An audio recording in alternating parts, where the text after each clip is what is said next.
Hello guys, आप सबों को मेरे यूट्यूब स्टडी चैनल जी के जी सभी सवाल में स्वागत है। आज हम लोग बिहार स्पेशल का क्वेश्चन करेंगे। खासकर ऐसे क्वेश्चन को करेंगे जिसे बिहार स्पेशल के रूप में बिहार के विभिन्न एग्जाम में पूछा जा चुका है। आज आपके सामने में 63वीं बीपीएससी पीटी का क्वेश्चन है और इस एग्ज़ाम में बिहार स्पेशल के 24 क्वेश्चन पूछे गए थे। तो आज उन सारे क्वेश्चन का डिस्कस हम यहाँ पे करेंगे। इसमें पहला क्वेश्चन है कि बिहार के निम्नलिखित जिलों में से कौन सा जिला नेपाल के साथ सीमा साझा नहीं करती है।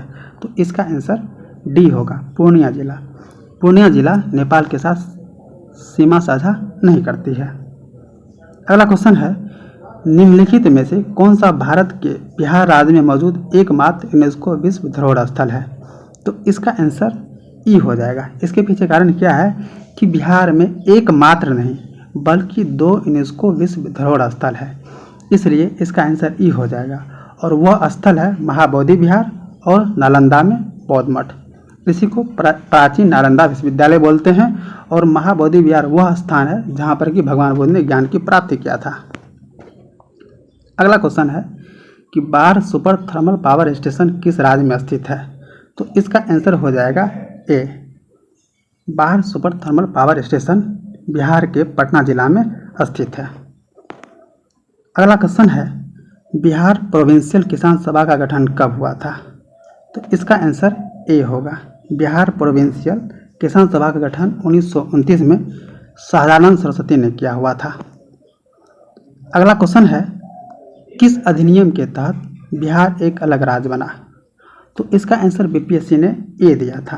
भारत सरकार अधिनियम 1935 के तहत बिहार एक अलग राज्य बना। लेकिन हम आपको बता देते हैं कि भारतीय काउंसिल अधिनियम 1909 के तहत बिहार बंगाल से अलग होकर एक स्वतंत्र राज्य 1912 ईस्वी में बना था।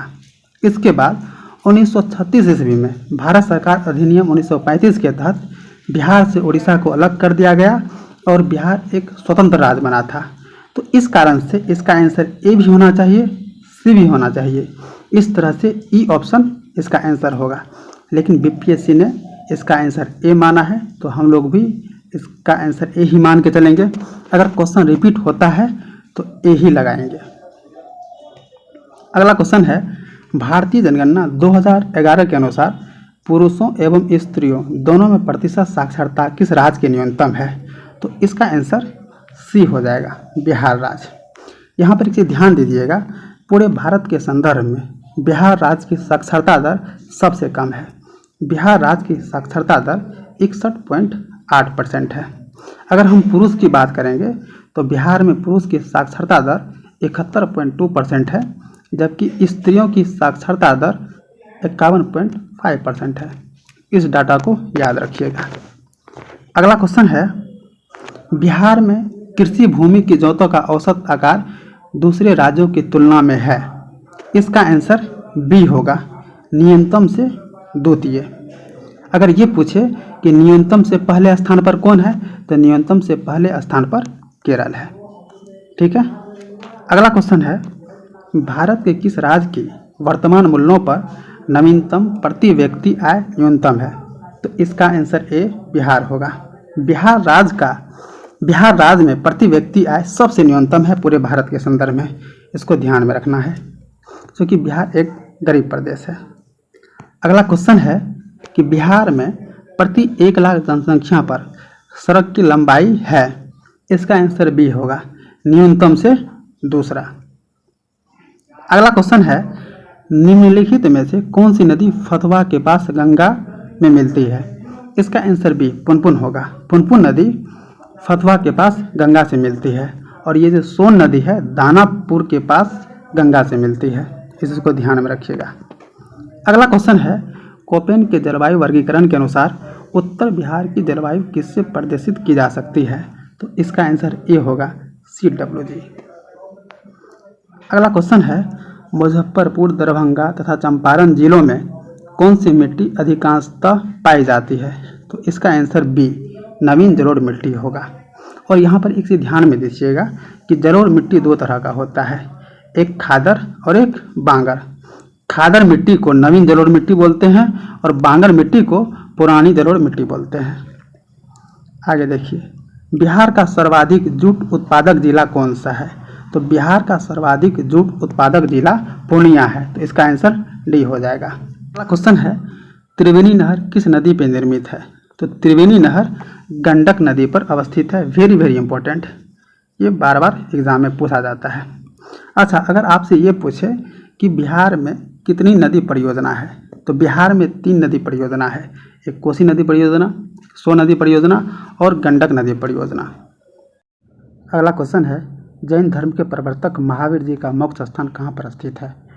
तो जैन धर्म के प्रवर्तक महावीर जी का मोक्ष स्थान कहने का मतलब मृत्यु स्थल। तो महावीर जी का मृत्यु स्थल जो है पावापुरी में अवस्थित है। यह बिहार के नालंदा जिला में अवस्थित है। अगला क्वेश्चन है, कैमूर पठार किसके लिए प्रसिद्ध है? तो ध्यान में रखिएगा, कैमूर पठार चूना पत्थर के लिए प्रसिद्ध है, तो इसका आंसर बी हो जाएगा। अगला क्वेश्चन है, स्वामी सहजानंद सरस्वती ने एक पत्रिका का प्रकाशन किया जिसका नाम था, तो इसका आंसर बी हो जाएगा। स्वामी सहजानंद सरस्वती ने हुंकार पत्रिका का प्रकाशन किया था। अगला क्वेश्चन है, पटना में 1913 में अनुशीलन समिति की एक शाखा की स्थापना किसने की थी? तो इसका आंसर सी हो जाएगा। सचिंद्रनाथ सन्याल ने अनुशीलन समिति की एक शाखा का गठन 1913 ईस्वी में पटना में किया हुआ था। अगला क्वेश्चन है, 1922 और 23 में मुंगेर में किसान सभा का गठन किसने किया था? तो इसका आंसर जो है सी भी होगा और बी भी होगा। मोहम्मद जुबैर मुंगेर में जो किसान सभा का गठन हुआ था उसका अध्यक्ष बने थे और श्री कृष्ण सिंह उपाध्यक्ष बने हुए थे। तो इस तरह से इसका आंसर सी और बी होगा और इस प्रकार इस क्वेश्चन का आंसर ई हो जाएगा। अगला क्वेश्चन है, 1934 में बनी बिहार सोशलिस्ट पार्टी के सचिव कौन थे? तो 1934 में जो बिहार सोशलिस्ट पार्टी का गठन हुआ था उसके सचिव जयप्रकाश नारायण थे, यानी कि इसका आंसर बी हो जाएगा।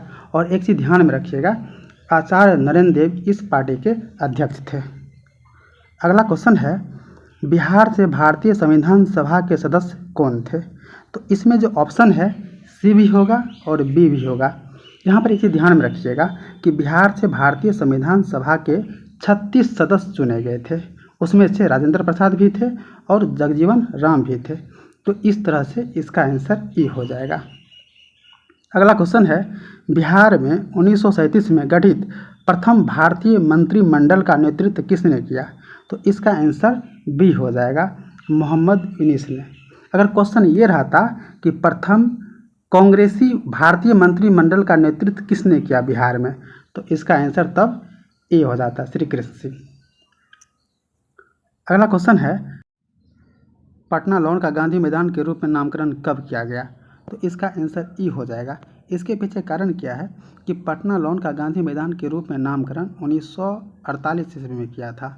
1948 ईस्वी में महात्मा गांधी को गोली मार के हत्या कर दी गई और महात्मा गांधी के सम्मान में ही पटना लॉन का नाम गांधी मैदान रखा गया था।